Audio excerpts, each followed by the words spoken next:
Açıb bağlayalım.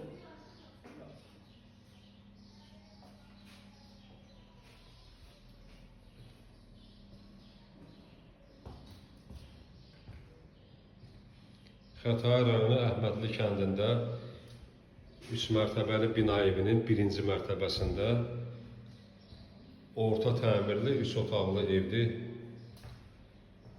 Sənədi pasport qeydiyyatı olan bir evdir. Avtobus dayanacağına yola yaxın bir yerdə yerləşir.